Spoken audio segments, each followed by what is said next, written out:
Teleconference men's basketball coaches teleconference. All lines have been placed on mute to prevent any background noise. If you would like to ask a question during the conference, please press star, then the number 1 on your telephone keypad. To withdraw your question, press the pound key. I will now turn the call over to Mr. Mike Kern. Please go ahead, sir.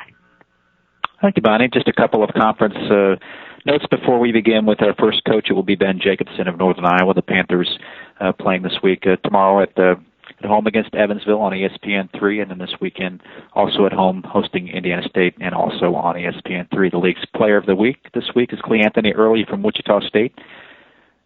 Early averaged over 20 points per game and 8.5 rebounds while shooting 63% from the floor.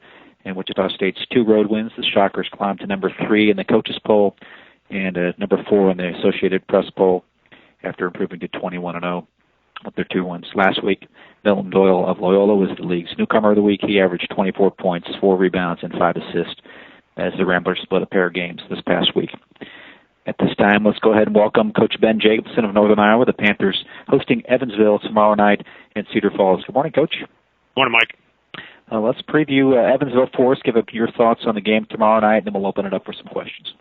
Yeah, they played a really competitive game at Missouri State, and then obviously got a good home win on Sunday over Bradley. A lot of the same that we've seen from Marty and his teams.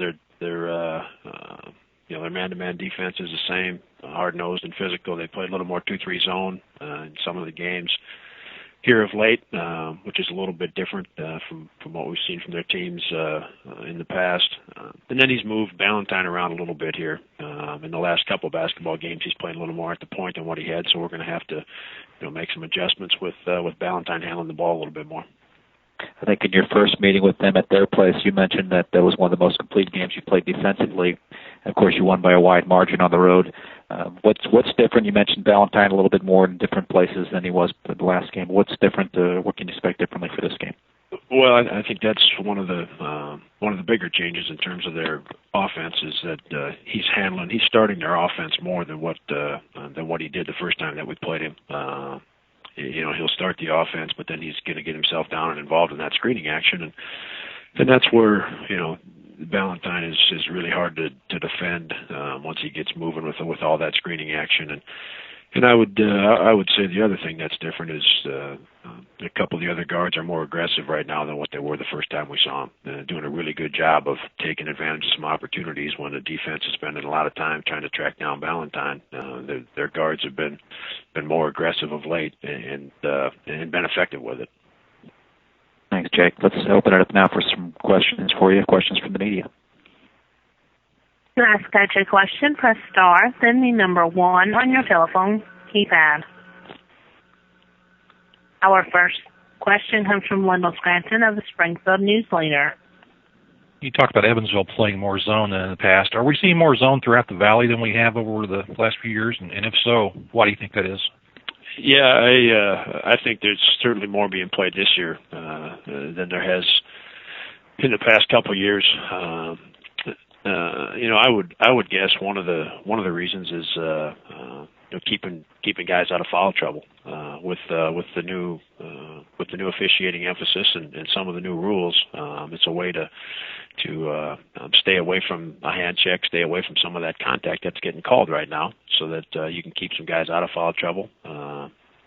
I would guess that's probably the biggest reason that I would see right now, because it's for the most part a lot of the same coaches, a lot of the same teams, and I know a lot of the guys prefer to play man-to-man and have in the past.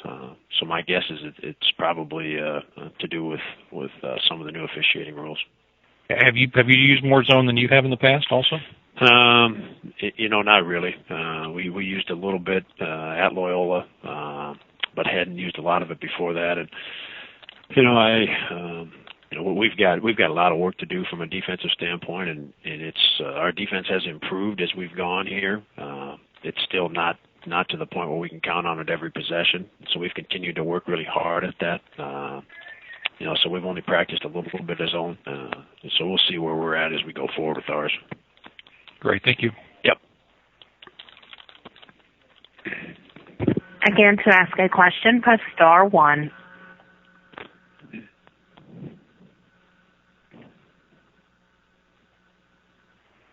Coach, looks like that's it this week. Appreciate your time this morning. Good luck against Evansville tomorrow night. Okay, thanks, Mike. All right. See you later. Yep.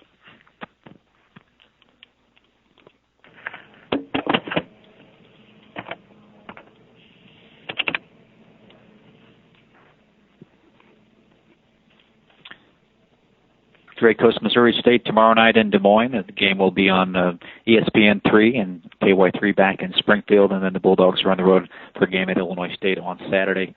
We'll hold for just a moment until we get Coach Ray Giacoletti with us.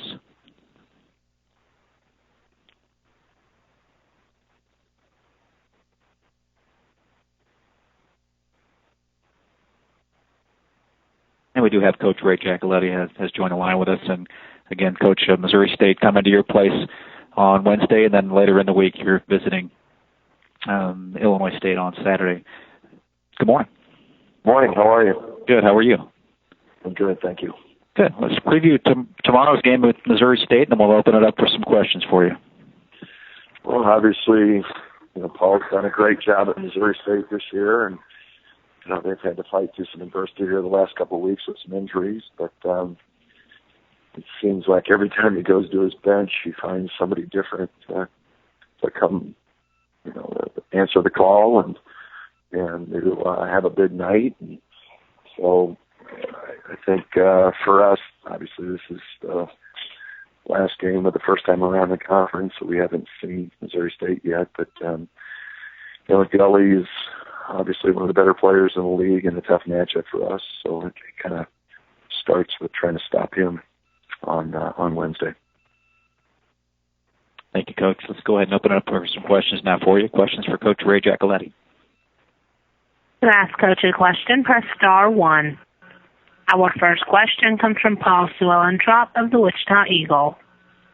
Hey, Ray, we kind of talked about the similarities between Wichita State and some of the national perception and what you went through when you were at Gonzaga, and I wanted to follow up on that. Are there ways to turn that kind of attitude to a positive, to an asset? What did you guys do with this kind of situation when you were at Gonzaga? I don't know if there's really anything you can do. I think Wichita, to be honest with you, has already done it. I mean, it went to the Final Four last year, so again, I'm not living in those shoes, but I would think that would be perception enough and would get people's attention. That's a pretty strong statement right there. So I don't know why, I guess, people wouldn't be impressed with the start and the play on a national level. I guess that kind of confuses me. But, if anybody thinks that, Wichita could compete with anybody in the country, I think they're badly mistaken. And I think it's an impressive team to me, not just talent-wise, but the mindset, the toughness factor. And when you combine the two, you've created something pretty special. I think a lot of this has to do with the non-conference scheduling, and I think people in Wichita look at Gonzaga, I think they have great non-conference schedules.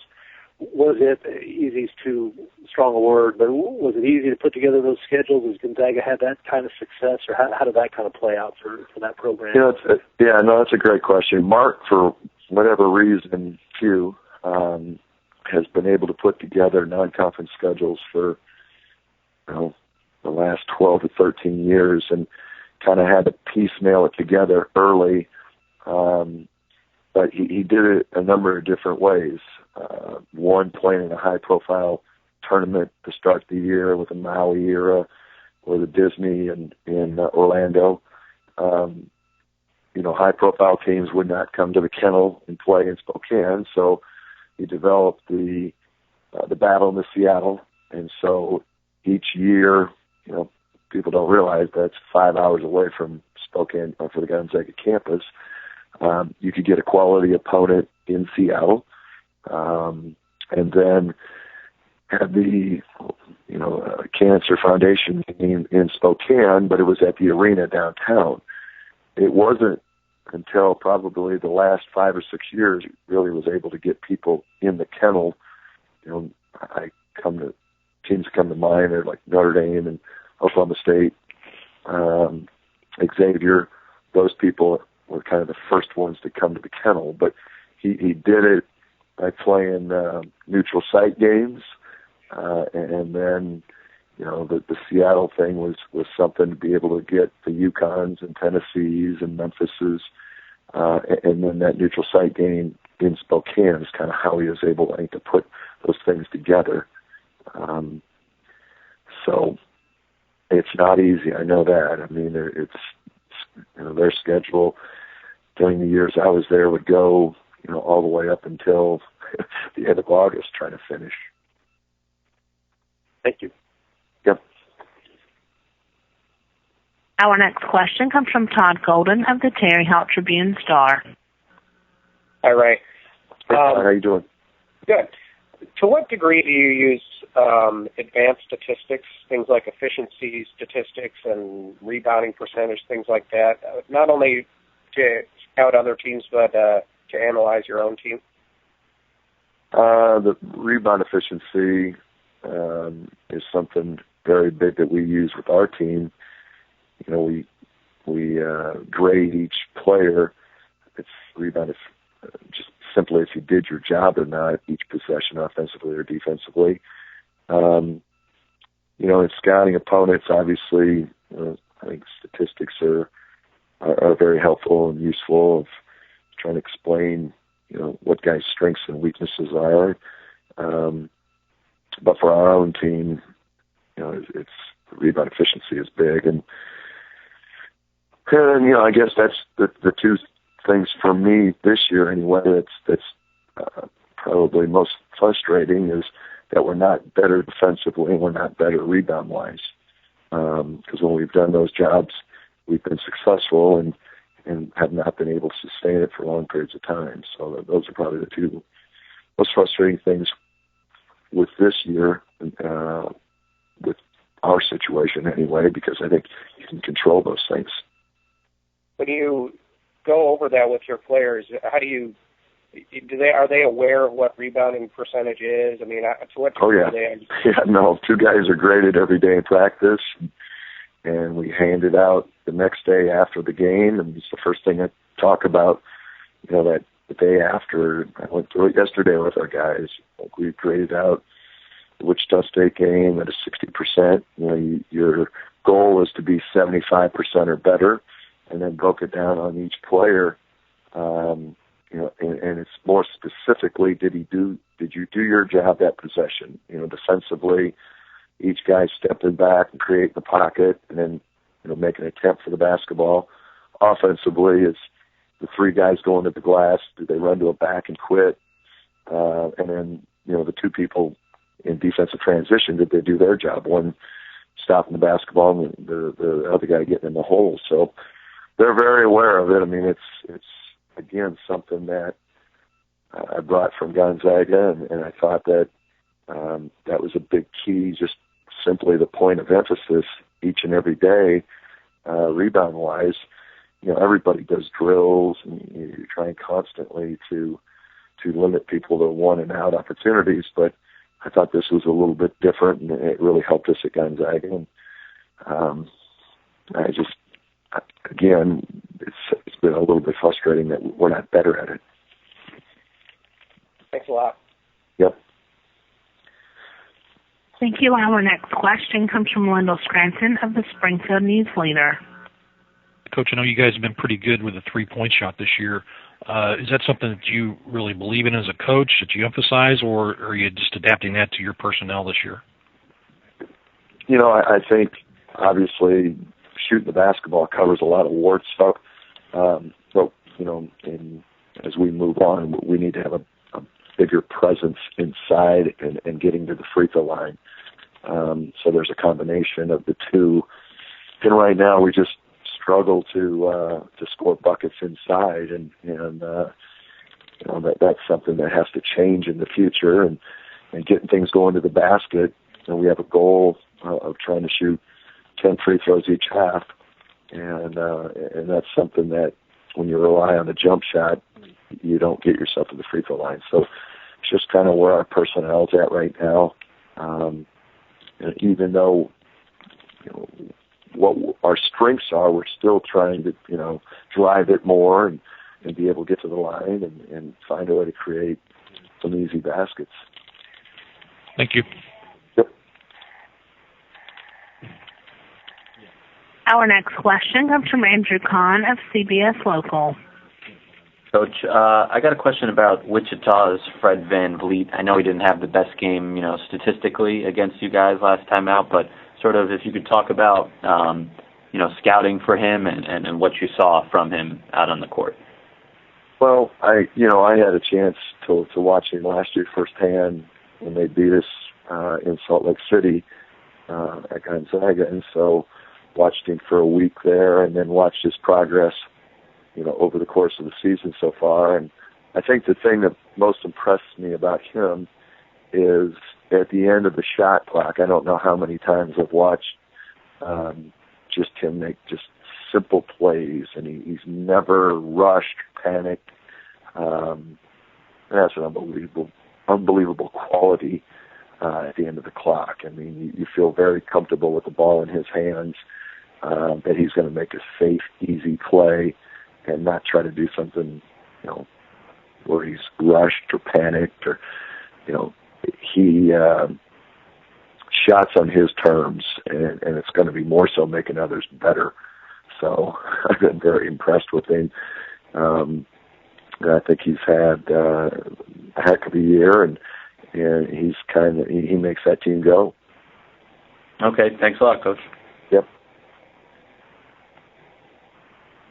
Coach, that was your final question. Thank you for your time this morning. Appreciate it. Thank you. Have a good day. Okay, you too. Let's get right next to our next coach, Paul Lusk of Missouri State. The Bears playing at Drake tomorrow night in Des Moines.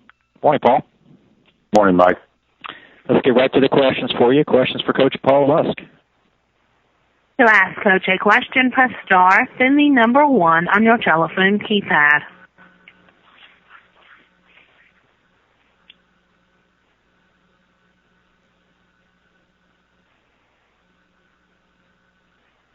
Again, for questions, press star 1. Our first question comes from Paul Suellentrop of the Wichita Eagle. Hey, Paul, I just wanted to ask a little bit about Jamar Gully. And is he kind of, I guess with the injury problems, is he really having to do more and doing a good job of picking up some of that load? Yeah, I mean, I think he's our only double-digit scorer that we've got in the lineup right now. And but I don't think that he's tried to press too much. We've been very pleased. Obviously, he sat out last year with the ACL, and he's come back and he's responded well. Have to be careful with him because he's logging a lot of minutes. He does a lot of things for our team. One area that he's got to get better at is with turnovers. And I think he's concentrating on that. I think he's getting better in that area. And then I think sometimes he settles for threes too much. And I think he's working on that. But, he's carrying a big load for us. He's our leading scorer and leading rebounder. Yeah, how's his recovery from the knee surgery gone? Is he back? Pretty good. Pretty good. Yeah, I think so. I mean, when you come off a major injury like that, it takes time, and he's been pretty good. He's only missed one day of practice from being sore. He's done a pretty good job with it, so we've been pleased with that. Thank you.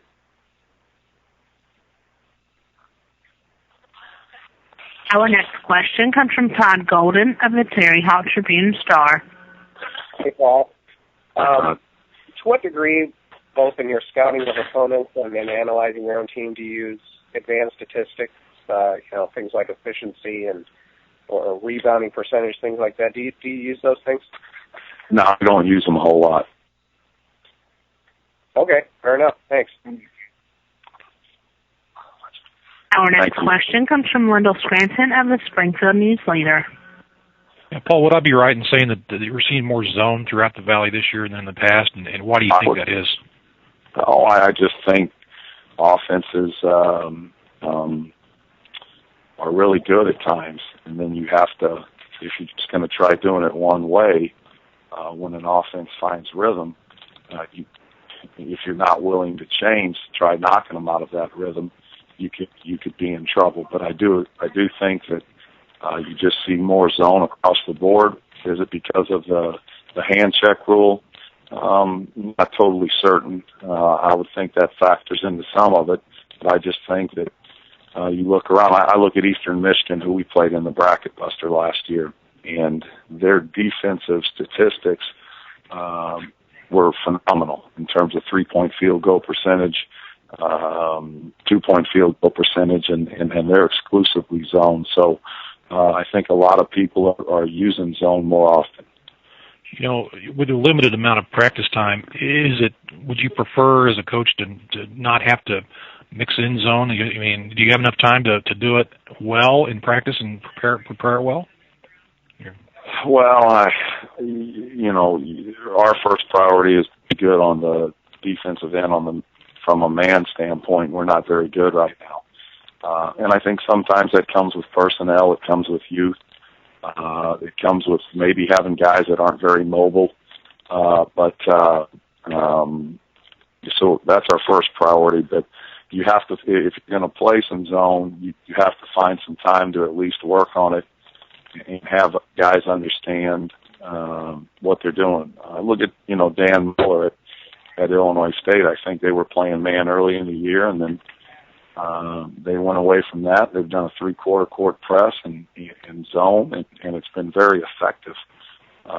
Sometimes players struggle against the zone. So, we're using it. It's been pretty effective for us. We do try to give it some time to work on it. Mm-hmm. Thanks. You bet. Our next question comes from Harry Schroeder of Valley Hoops Insider. Hey, Paul, I'm thinking about scheduling and those kinds of things, and I'm wondering how much you guys missed, like that Bracket Buster game late in the season, and how tough is it to schedule at Missouri State? You guys are, going to close in on 20 wins, and yet with strength of schedule kinds of things, it makes it difficult to think about postseason. Just Bracket Buster and scheduling issues for a team like yours. Well, we've had a very difficult time with scheduling, and when you eliminate the Bracket Buster as well as the Mountain West Challenge, that really takes a toll on you. This year, in our third year, we've had the most non-conference home games that we've had, and that's 7. And we really fought hard to try making that happen, but scheduling is very time-consuming, and it's difficult. And like I said, when you take away the Bracket Buster as well as the Mountain West Challenge, those are 2 games that you've got to get. And if you're not given guarantees, it makes it awfully difficult. And percentages say you're going to win more home games than you are on the road. And we worked awfully hard to get 7 non-conference home games this year, and I think it helped. I'd like to follow up too and just ask you the latest on Keith Pickens, how he's doing. He's doing fine. He's literally not done anything. He has that boot on 24/7, and we're kind of taking it from there. We think maybe he's getting a little bit closer to some activity in terms of jogging. We'll take him through a slow process once he gets out of that boot. To see if he can do some light jogging and how he responds from that. But as of this point, he's not done anything. All right, thanks a lot, Paul. You bet. Coach, that was your final question. Thanks for your time. Good luck at Drake tomorrow night. Thanks, guys. All right, see you later. We have Coach Greg Lansing from Indiana State with us. Indiana State at Southern Illinois tomorrow night. Back on the road Saturday for a game at Northern Iowa. Morning, Greg. Hey, Mike. How are you? Good. How are you? Good, thanks. Let's get right to the questions for you. Questions for Coach Greg Lansing. Again, the Sycamores opening the week with a game on the road at Southern Illinois tomorrow night. To ask Coach a question, press star, then the number 1 on your telephone keypad. Our first question comes from Lyndall Scranton of the Springfield News Leader. Yeah, Coach, you've been in the Valley for a while now. Is it fair to say you're seeing more zone throughout the league than you have over the years? Yeah, good question, Wendell. Yeah, I definitely am. You're seeing it, and I don't know that it's just in the Valley. You know, I try to watch any game that's on TV if I'm not watching film of our stuff, and you know, coaches are changing a little bit with maybe the new the hand check rules and those types of things, and you know, trying to make people beat them from the 3-point line and out, and who knows why. We haven't done it much just because I can't stand taking 2 minutes out of practice to even run any zone possessions. So it's I don't know if it's just the Missouri Valley, but I think it's probably across the country. Well, how does it change the way you practiced offense to maybe prepare for additional zone? Well, just coming off of playing Illinois State, who played 40 minutes of it, obviously you have to work on it a little bit. Doing that allowed us to work on our zone here and there. But again, I don't feel like I'm a very good coach of the zone, and I don't have the patience for it. And, you know, you're trying to do a million other things defensive-wise to be able to be a good man-to-man defensive team, and we have to continue to improve there first and foremost, and then try to throw in a few possessions of offense. It just really seems to make practice longer. But shoot, if we're gonna ever play it, we need to work on it in practice. That's for sure. Mm-hmm. Thanks. Thank you. Thank you. Our next question comes from Todd Hefferman of the Southern Illinois newspaper. Hey, Greg, how much of a lift has Christian Smith given you off the bench this season? Oh, huge. You know, I consider him a starter. He's just a tremendous energy guy for us, you know, and he has scored very well in some games, but his bigger presence comes on that other end. He's a tremendous communicator on defense, just really has tons of energy, and the thing about Christian is he does it every day. He does it every day for us. I'm glad we're going to be having him for a couple more years after this one. And then just how well have you passed the basketball? I just noticed you had 3 guys with 45 or more assists, and you've scored a lot of points this year. You know, how big has that been for you, your efficiency passing the ball this year? It's a key for us. It really has. And when we've struggled, we haven't had assists. You know, we've been a little quick or on offense, and I say it's selfish offense, not that our guys are selfish, but we're just shooting it a little quick. We've had some games, and in this league, everybody's so well prepared, and they're ready for you, and they're so good defensively. You're going to have to move the basketball a little bit better. And again, when we've struggled, we haven't moved the ball like we need to, and maybe settled for quicker shots. But it's a really unselfish group of guys, and people talk about in our overall stats, we have 5 guys averaging in double figures, and different guys have had good games for us. But the biggest thing is just how unselfish they are. Thanks. Thank you. Our next question comes from Harry Schroeder of Valley Hoops Insider. Good morning, Greg. Hey, trying to follow up on some things related to scheduling and RPIs and strength of schedules and all that. You guys lost the bracket buster thing this year. How tough is it to schedule? You guys, you played some really good teams, and yet your personal strength of schedule isn't that great. Going to hurt you come tournament time. How do you fix that, or how can the league help you guys? Of course, you guys lost Creighton this year, which would have helped everybody's RPI as well. Simply, it's the worst part of the job. I hate it at our level, and I'm sure everyone in this conference would say the same thing. It's impossible to get home games. We'd love to be able to play Purdue's and Indiana's and Notre Dame's every year, but they're never coming to your place. You know, the only chance you have really to play a BCS team is to get bought there or get lucky enough to play them in an MTE, and in the past couple of years we've been fortunate enough to do just that, and it's really helped us. Now this year we shot ourselves in the foot a little bit, losing our first game in Alaska, but I'm not overly concerned about my overall coaching record as far as trying to get by games and do this and that with our preseason schedule. My bigger concern is having our guys play high caliber, having them play some tough games on the road, and difficult situations. I was in the Big Ten for 7 years. I want to play those guys, and I want our guys to get in those facilities and do that. And we, I mean, I think some of these guys are a lot smarter than me in researching and scheduling. Shoot, we only had 4 home games before conference started, but we're always going to play a difficult, challenging schedule here just because, one, I don't have the patience to wait that long, but also I really want it for our guys. Is there something like the Mountain West Challenge or whatever that was called that you guys used to have, or the Bracket Buster League could help you get back going again? Yeah, and I in all our meetings, I know Doug and the guys they're trying to do that. They're trying to help us as much as they can because they hear it from us. They know how hard it is, and I think it just speaks to the reputation of the Missouri Valley and its teams and its programs. That and I don't blame. I was at Iowa for 7 years. I don't blame anybody because we had to play UNI and had to play Drake home and home every other year, and it's a lot of times that's tough for you. If you win, you don't win by enough. If you happen to get beat, then it seems like it's a bad loss. But I know Doug and those guys are really trying to help us, and I'd be open for anything that would help scheduling. I really would. Thanks a lot, Greg. Thank you. Greg, that was your final question. Thank you for your time. Good luck this week. Thanks, buddy. All right, see you later.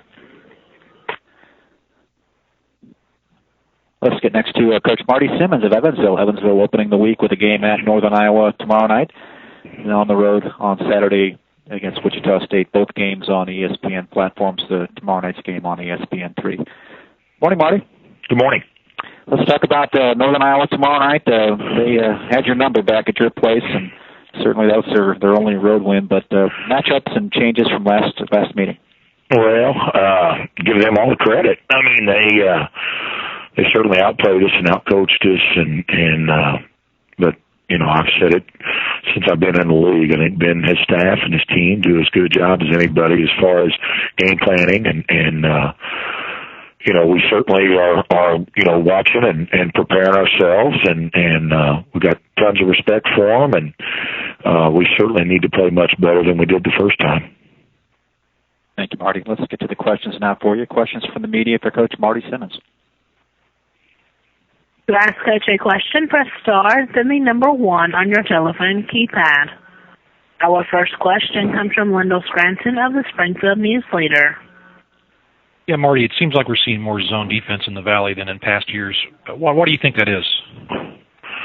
Well, I think number 1, it's like at the start of the season when they said they were going to call the game differently with the hand checks and so on and so forth. I certainly think that factors in, with more fouls being called and then really, for us, we've played more zone this year ourselves, just, matchups and the ability to guard dribble penetration. I mean, whatever it may be. I mean, I can't speak for the other teams, but my thought would be just maybe more because of the rule changes than anything. How much more zone have you played in the past? I mean, it seemed like you were almost exclusively man-to-man in the past years. Yeah, you're right. I mean, we have been, and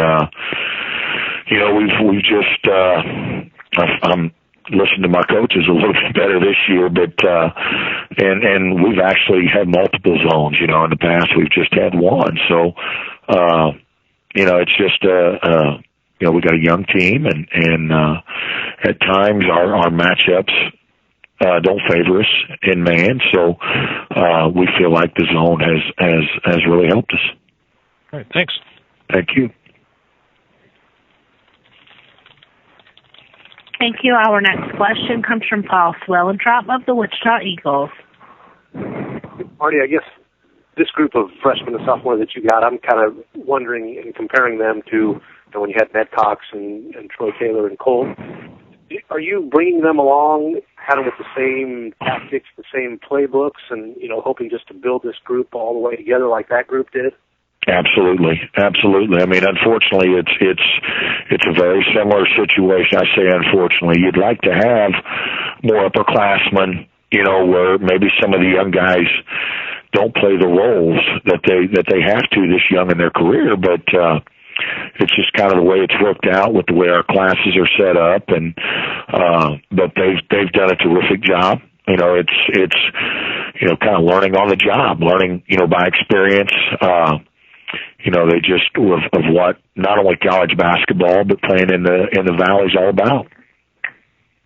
So what does that mean then, I guess, as far as practices? Are you take things more slowly when you've got a young group? Are you more patient, kind of introducing things at a different pace than maybe you did, a year ago? Well, I think being able to work with them in the summer helped us a lot. That was one big change from maybe when Colt and those guys were here, is our ability to have some of the workouts and but yeah, I mean we've gone a little bit slower, try to keep it just a little more simple, and also our ability to show them tape and teach and just try to learn from our mistakes. It's a process. I mean, it's not. Unfortunately, we all want it to happen right now, but you're right. We've had to have some patience, and they've certainly had a great attitude, and they continue to work. And I do believe that our team is getting better. Thank you, Coach. That was your final question. Thank you for your time this morning. Appreciate it. Thanks, Mike. All right. Good luck at Northern Iowa. We're joined by Coach Barry Hinson of Southern Illinois, the Salukis, with 2 home games this week, starting out with Indiana State tomorrow night in Carbondale. Good morning, Coach. Good morning, Mike. Let's talk about tomorrow night's game. Indiana State, one of the nation's best road teams, and actually one of the nation's best teams, coming to your place tomorrow night. Well, I think that just says it all right there. You got one of the best road teams in the Valley or in the country with itself. You've got a team that's only got 1 loss in the conference. You got a team that has 5 guys that average double figures, and and you got a team that's playing at home that doesn't play well at home. So, not a great mixture for us right now. But I thought with our effort coming out of Missouri State, it gave us a little bit of a bright spot, and hopefully we can continue it. Thank you, Barry. Let's go to the questions now for you. Questions from the media for Coach Barry Hinson. To ask Coach a question, press star 1. Our first question comes from Todd Golden of the Terry Hawk Tribune-Star. Hey, Barry. Hey. How close do you think your team is to kind of getting over the hump? You've been in a lot of close losses of late. Is that frustrating at this point, or do you feel like you're close to a breakthrough? Well, we've lost 11 games by single digits, and frustrating. I don't even think I can use the word frustrated. And are we close? We seem to be close at times, but right now we're just struggling finding that one person that'll open up his mouth and communicate to the guys on the floor that we either have to get a stop or we have to execute this half-court possession or whatever. And we're in dire need of a leader, and we just don't have a vocal leader. We've got guys that don't talk. I wish we could text on the floor. If we could text on the floor, we'd be a hell of a basketball team. But they don't allow electronic devices while you're playing, so it kind of puts us at a limitation. When you look at Indiana State defensively from your standpoint, your teams over the years have had success defending their style of offense. They seem Indiana State's a little bit more versatile than they've been in the past. How do you kind of go about dealing with their versatility? Well, normally in a scout report, in a situation when we go out and we practice, we put orange jerseys on the guys that we know that we highlight that can score, and that can be on the perimeter, that can score inside or whatever. It was really comforting knowing yesterday that when we went out on the floor that all 5 players had orange jerseys on. So we know what they can do. Their biggest threat to us, I think, is when we miss a shot and they come down in transition, that they will shoot the ball off the first pass, and they have no problems doing it whatsoever, and they're very good at first shot percentages.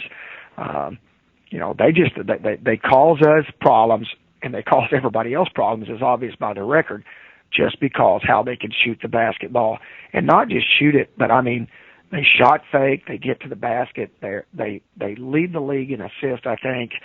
They're just, Greg's done a great job with them. All right, thanks, Barry. Thank you. Our next question comes from Lyndall Scranton of the Springfield News Leader. Barry, why are we seeing more zone throughout the Valley this year? I think, Lyndall, there's several variables. I think, first of all, you've got a lot of youthfulness in the league right now. You've got guys that are young, and I think the biggest factor is the debacle that we have going on right now with college officiating. I think anytime I'm sitting there watching the game last night with Oklahoma State and Oklahoma, anytime you give a guy the basketball and he just wants to dribble straight into a crowd and throw his arms up in the air, knowing that he's going to get a foul call, I just think that's why the majority of people have gone to zone because of that. I've been outspoken about it. I'm extremely upset about it. I think we just got a memo this week that says that it's changing the game for the better and all this, and I absolutely think that is a complete political spin and a scam. I'm not upset at the officials. I'm upset at the inconsistency that we have in college officiating. We have officials that tell me night in and night out, still to this point, and we're sitting here in January, that they are confused and they still don't know how to call the game. And it just blows my mind. And the consistency that we've had this year has just been awful. And I'm not saying for us, games that I watch on television, games that I watch in part as a participant, games that I've seen whether I be in a tournament, and it's supposed to be free-flowing, not free-throwing, and it's just a free-throw shoot-a-thon right now, and it just drives me nuts. So, consequently, I think that's why guys have gone to zone, to help with penetration. I'm hearing coaches on the other sideline just say, drive it, and that's not what college basketball is all about. Now, that may be the NBA, and that's great, but we had a pretty good game before we started messing with it, and I'm one that I'll just completely say I think we're absolutely ruining it, and I may be in the minority, but that's my fault. Thanks. Barry, that was your last question today. Okay. Thanks for your time. Thanks, Michael. All right, good luck against Indiana State. Let's get next to Coach Porter Moser of Loyola. Loyola playing at Wichita State this evening, and the team is probably on the bus headed over to shoot-arounds. Good morning, Porter. Good morning, Mike. Thanks for calling us. Appreciate you joining us on a game day. No problem. Well, let's get right to your questions. Questions for Coach Porter Moser of Loyola.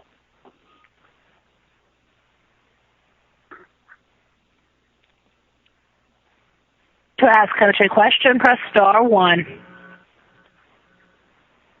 Our first question comes from Todd Golden of the Terry Hall Tribune-Star.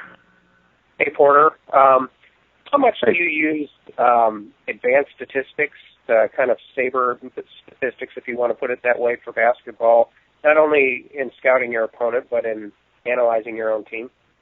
I actually have a senior major that is volunteered, and that's what he wants to do as a profession, that he does the analytics. And it's very interesting. He gives me a pregame and a postgame report on every opponent, everything, and there's a lot of things that are very, very interesting that come about it. I just think we have a lot of use for it. We use it as much as we can.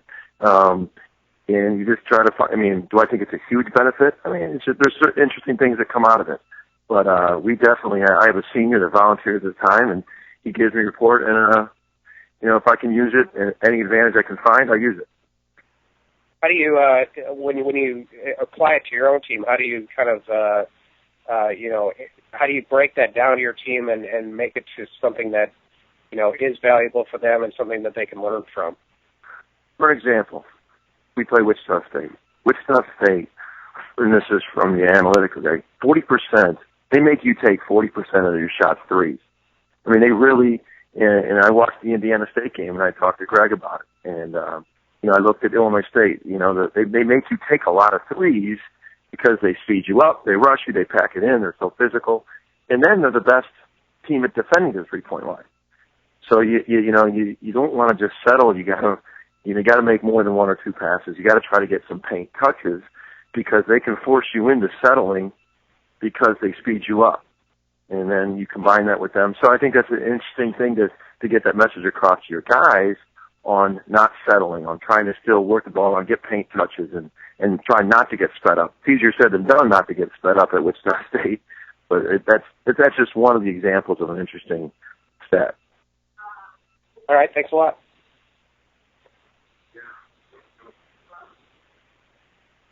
Porter, that was your only line of questioning today. Thank you for your time, and good luck against Wichita State this evening. Thank you. All right, thank you. We have Coach Dan Muller of Illinois State with us. Illinois State on the road at Bradley tomorrow night, and back at home against Drake on Saturday. Good morning, Coach. Hey, how are you doing? Good. How are you? Great. Certainly the I-74 series is a big one in Central Illinois, and you've experienced it as a player, and a lot of the players for both teams haven't had to experience it yet. There's quite a few new faces as part of this rivalry, but it's certainly the rivalries are for the fans, and another game against a tough opponent on the road in the Valley for you tomorrow night. Yeah, it's a fun rivalry for alum, including myself, and had great battles over the years. They're playing a lot better, playing really well at home. We're coming off 2 tough losses against very good teams, and need to get back to guarding and playing the way we should play. But excited about the game tomorrow night. Thank you, Coach. Let's go ahead and open it up now for questions for you. Questions from the media for Coach Dan Muller. To ask Coach a question, press star, then the number 1 on your telephone keypad. Our first question comes from Wendell Scranton of the Springfield News Leader. Coach, what went into your thinking to switch to primarily zone back earlier in the season, and how do you think that's worked out for you? Well, it's worked out great for the most part. We've really done a poor job of guarding 3-point line lately, so we need to make some adjustments with it. But it was 2 things. Number 1, we had it in our system, and then we had a personnel issue with my starting 4-man at the time, getting suspended and just being really small and not liking our matchups. And then we started doing it and it worked. Our players bought in, so they've done a great job of buying in and playing really hard in it, even though it's a zone, and not that you shouldn't play hard in it, but sometimes guys think you're not supposed to. So it's been very good for us.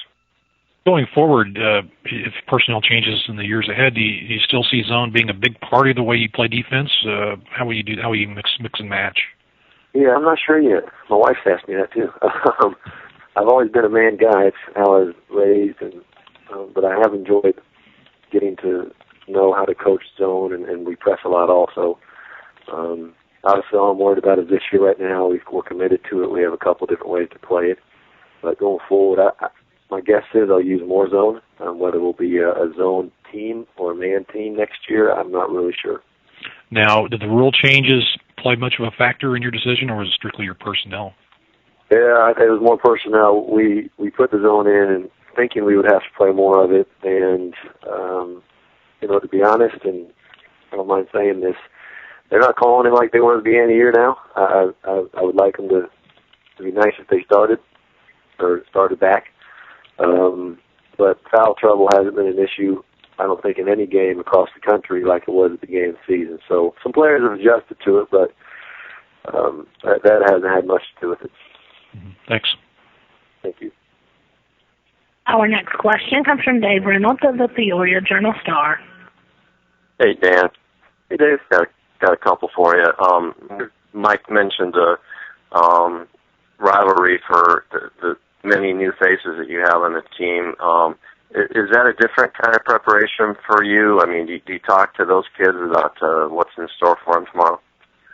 I do. We talked about it last night. Of course, we don't talk about it until it's time, and we had Indiana State to worry about. But yesterday after practice, we talked about it. We talked about the importance of the game to our fans and our alum, the rivalry, the intensity of the game. Of course, I experienced it as a player and as a coach last year, so we talked about some of our experiences. But the history of the program and the school is important for all our guys. There's so many new faces, but Bradley has a lot of new guys also. So it'll be interesting to see how it plays out, but it's fun. Rivalries are great for sports and athletics, and this is certainly one of them. And before last week, you guys run a nice little run there. What were you doing well during that stretch? Really guarding. We're still second in the league in field goal defensive percentage, but our 3-point defensive percentage is really bad. And we didn't play quite as hard defensively. The second half, Wichita State, the entire game against Indiana State. Now, we played the two best teams in the league during that stretch. We haven't shot it very well at all, those two games. Our last win against Drake, we really shot it. The last two games were 5 for 44 from 3. So a little bit of both. We have rebounded it well. We've done some things well, but we got to make some shots, and we got to go to three-point line a lot better. What specific problems does Bradley present? Well, the first problem is Walt Lemon. He's just really, really good. He's shooting it well from 3 right now in conference. He's as fast as can be. He's playing with confidence. He dominates the game at times. And then, some of the other guys are shooting better. You got Barnes and Greer who can make shots. You got some other guys who can make shots. And then on the boards, they're really good. So they're long. They're making shots. And they're good on the boards. And then you got Walt Lemon who can take over a game, and some other guys that can jump up and hurt you. But Walt Lemon obviously is the key to a lot of their success. So we got to play hard. We'll be smaller than where they are as usual. We have to play hard. And then finally, Jones, what is his status? Yeah, John Jones is out. He's out. He's actually got a broken foot. Oh, really? Okay. So, how do you, obviously, like you mentioned, you're kind of small with him. I mean, how do you address that? So Jamal Samuel, who's played some backup 5 for us, will have to step up and jump in there, and other guys pick it up. But feel really bad for John. But we got enough guys that can step in and make plays and fill in for what JJ was doing for us. Thanks, Dan. See you tomorrow. Okay, Dave. Thank you. Our next question comes from Brian Bloodworth of WJBC Bloomington. And to follow up on John, is he done for the season? How bad of a break is it? Yeah, it's a break. He broke his 5th metatarsal and actually already had surgery. So we have some hopes of possibly maybe getting him back. It's basically around a 6-week injury. And then my other question was you mentioned about your defense not being what it had been. Is it more about you guys not doing something, or is it other teams seeing things and adjusting to it?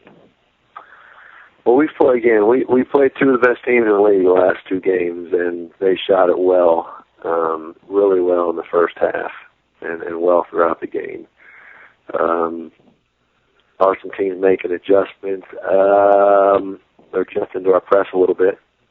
The zone is pretty basic of how you attack it, and they're doing the same things everybody else has. They've made shots, and we stopped playing as hard. So we got to get back to playing the old way we're supposed to play, and hopefully get our defensive field goal percentage and our 3-point defense field goal percentage back where it needs to be. Thank you. Thank you. Our next question comes from Harry Schroeder of Valley Hoops Insider. Hey, Dan, I've been asking some of the coaches about scheduling problems, trying to get good teams on your schedule. Obviously, you guys have played a couple of ranked teams this year. But talk about the dilemma of trying to schedule up well enough so that your team, gets some national pub as well as, preparing for things late in the season. And then also if you could speak to being on the other side when you were, with Kevin there at Vandy, how did you guys approach who do we want to schedule and who do we not want to schedule? Yeah, it certainly can be difficult. It's a puzzle. Scheduling is a puzzle because you have to figure out if you want to play somebody, and then the dates have to fit, and you have to agree on home and away and those things. Honestly, we haven't had a lot of problems scheduling the way we wanted.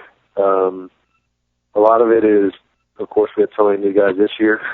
Anybody in the country who didn't mind playing us, so getting games wasn't that hard. When you get like Wichita State is right now, like Creighton was when they were here, it's good because it's not a quote-unquote bad loss to a high major or a BCS team, but it's bad because it's harder to play because they know that you can beat them. If you look at Northern Iowa's schedule this year, Ben's schedule is great every year, and he gets games. we've been good at getting games, some BCS teams, some home-and-home series with very good, with VCU and the Dayton and the Drexel. So it's not easy, but it's doable if you're willing to play certain people. When we were at Vanderbilt, just like every other BCS team, you look at, you have more home games, number one. And then you don't want to have games where it's a no-win situation. To be honest, you don't want, if you lose, people kill you, and if you win, you're supposed to win. And so that's what you get into when you're trying to schedule at that level, and that's why it is harder for us to schedule some of those games. The league used to be a part of the Bracket Buster thing, and that has gone away, the Mountain West Challenge. You wish something like that was still in place for the Valley? I would love a Mountain West Challenge type deal, or maybe with an A-10, or I don't know, a Conference USA. I'm glad the Bracket Buster's gone. I think it got to the point to where it wasn't helping our league very much. I think it was a great idea to start, and it just kind of ran its course. But I want to play good teams from good conferences, and if you have one built in every year, it certainly does help you. So I'd be in favor for something like that if we get the right conference to join us. Thanks a lot, Dan. Thank you. Coach, appreciate your time this morning. That was your last question, and good luck against Bradley tomorrow night. Okay, thank you. All right, bye-bye. Let's segue into Coach Dan Muller's opponent. It's Gino Ford of Bradley. Bradley hosting the Birds tomorrow in Peoria. Hi, Gino. How you doing? Good morning. How are you? I'm doing great. Great. Well, let's get right to the questions for you. Questions from the media for Coach Gino Ford. To ask Coach a question, press star 1. Our first question comes from Todd Golden of the Terry Hawk Tribune Star. Hey, Gino. Hey, hi, Todd. How much do your teams use advanced statistics? You know, things like efficiency stats and things of that nature. Not only to scout your opponents, but to analyze your own team. Well, I think we use them a lot to scout opponents, especially individuals. With tendencies, and it's amazing what you can get through the software companies, Synergy, and some of the other places. Certainly much more advanced than what it was when I was playing. And I could be in the minority and could be completely wrong, but I think that part of the reason why scoring's down is they've tried to do all this stuff with changing emphasis of calls and everything else is just scouting has gotten so good. And I remember when I first started as an assistant, and even before that as a player, we used to be lucky if we had 3 videotapes of an opponent. And now we play Illinois State tomorrow. I have every game that they've played. They have every game that we've played. So there's no, you just don't get those little trick plays or easy baskets, and your role players are, instead of only seeing them for a couple possessions, you know what they've done every trip up and down the floor on the whole season. So I think the advanced statistics has made defense much, much better and has hurt offense. Any particular ones that you favor or that you feel are more valuable?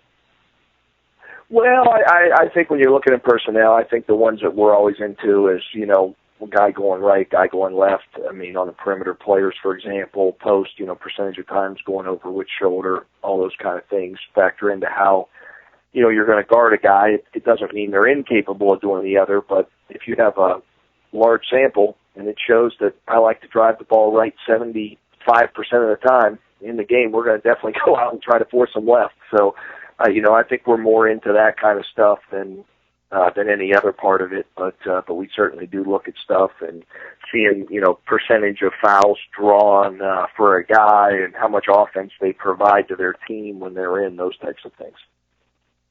Switching gears a little bit, it's officiating's been mentioned a few times by some of the coaches on the call today. Do you feel like after the early season, edicts towards hand checking, do you think the games are being called the same at this point?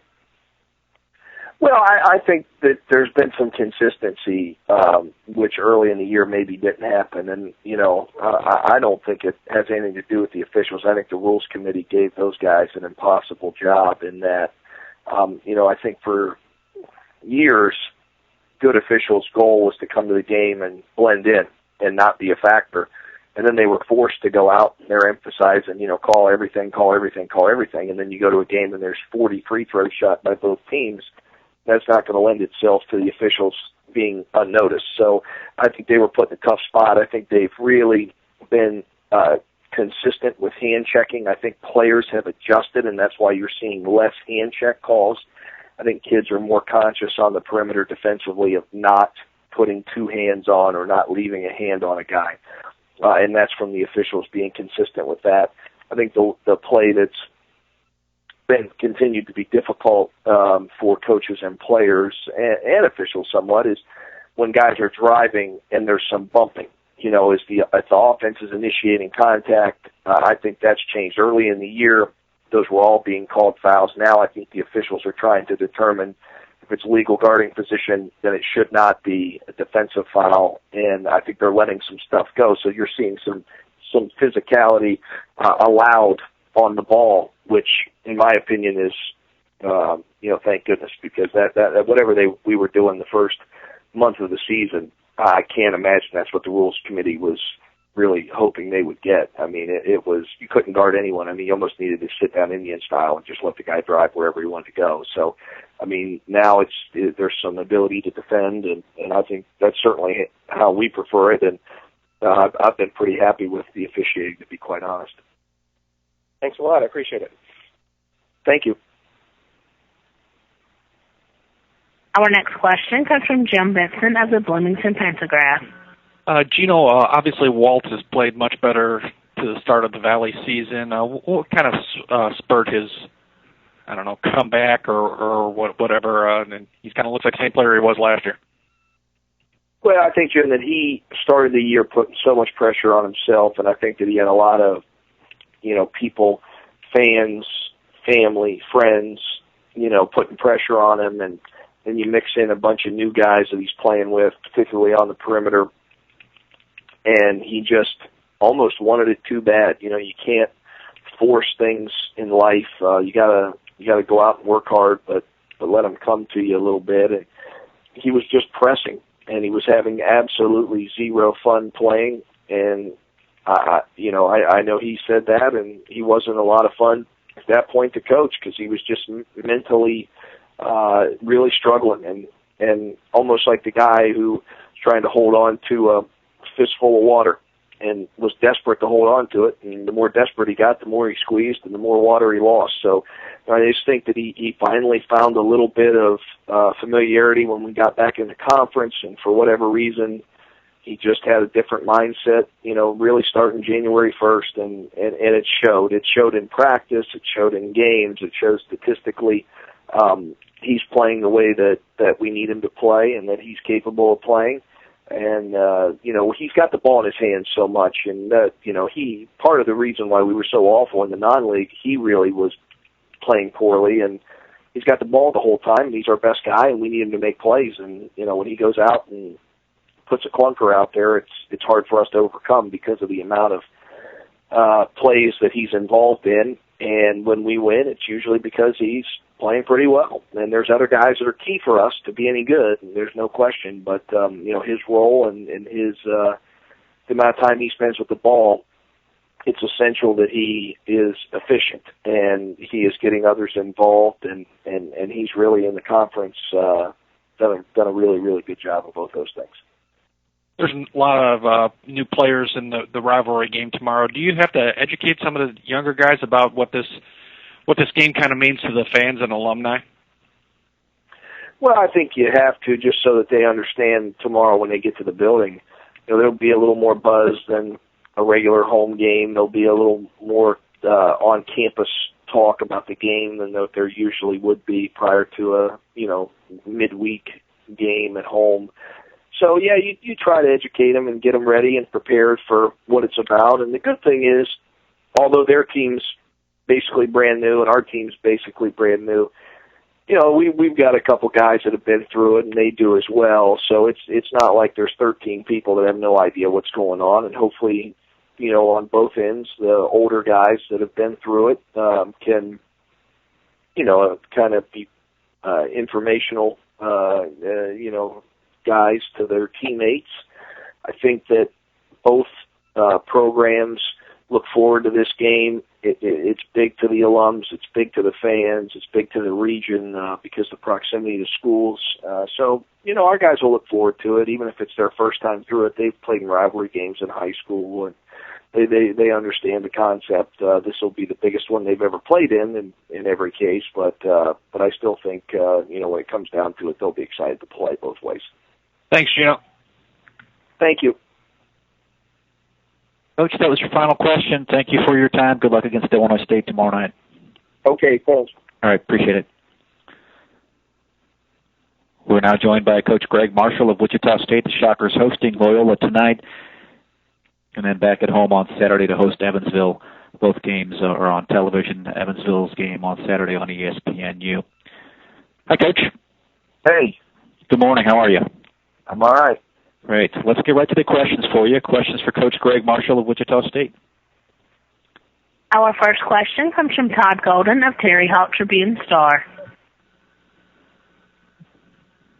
Ray Giacoletti made a great point about Fred Van Vliet. He said he praised him for how well he does at the end of the shot clock. I observed that when I was in Wichita as well. What do you think has made him so unflappable in that situation and has made him very effective when the shot clock is dying down? Well, Todd, he's obviously got to be pretty talented to make those plays. I mean, sometimes it's just he in a one-on-one situation and he keeps his dribble alive, and much like Jake Odom has done over the years. I mean, he's got the ability to create for himself and others very well.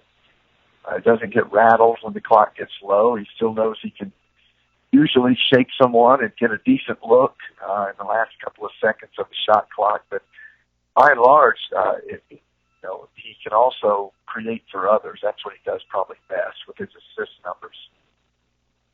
Switching gears a little bit, do you use advanced statistics, efficiency type things in scouting opponents and also in analyzing your own team? No, I don't. Maybe my assistants. Okay, thanks. Again, to ask a question, press star 1.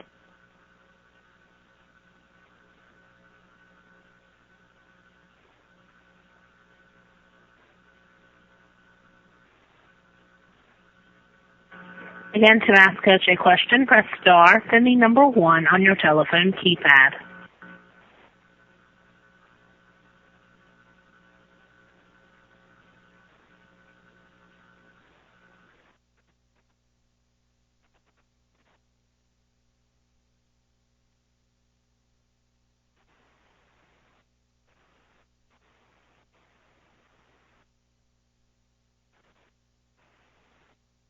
Again, for questions, press star 1. Coach, it appears that was your final line of questioning. Appreciate your time this morning. Good luck against Loyola this evening.